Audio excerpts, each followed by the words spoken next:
दोस्तों, जीवन प्रेम का पर्याय है। बिना प्रेम के जीवन अधूरा है, रीता सा है, एकदम एम्प्टीनेस। और जब खुद को प्रेम करने वाले ही चले जाएं, तो अपना वजूद, अपना शख्सियत, अपनी पूरी की पूरी व्यक्तिगता खाली सी जान पड़ती है। पूरी की पूरी शख्सियत एक खूंटी पे टंगे कोट सदृश जैसे, जहां पे ना कोई नवीनता है, ना किसी भी प्रकार की खुशी है और ना ही किसी भी प्रकार का पेन। जीवन में एक तटस्थता, एक वीतरागी सा जीवन दोस्तों हो जाता है। अपने जीवन के अधूरेपन को बयां करती ये बहुत ही खूबसूरत दोस्तों कविता है, कोट। इसके कवि सर्वेश्वर दयाल सक्सेना जी हैं। बहुत ही खूबसूरत कविता है। इसमें भाव काफी प्रबल हैं और काफी हद तक कोई अपना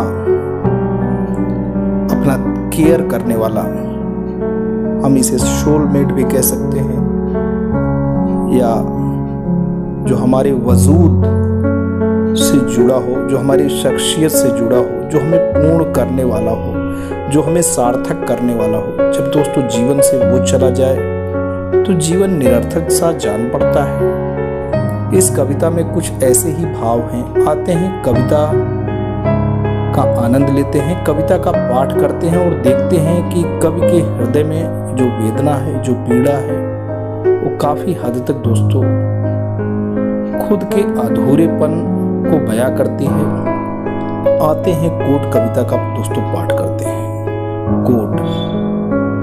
खूंटी पर कोट की तरह एक अरसे से मैं टंगा हूं, कहां चला गया मुझे पहनकर सार्थक करने वाला। धूल पर धूल इस कदर जमती जा रही है कि अब मैं खुद अपना रंग भूल गया हूं। लटकी हैं बाहें और सिकुड़ी है छाती, उनसे जुड़ा एक ताप, एक संपूर्ण तन होने का एहसास मेरी रगों में अब नहीं है। खुली खिड़की से देखता रहता हूं मैं, बाहर एक पेड़ रंग बदलता, चिड़ियों से झंझनाता और हवा में झूमता।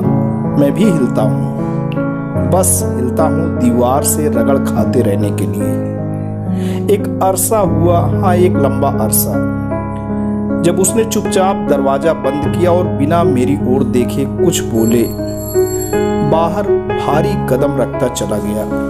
अब तुम मुक्त हो,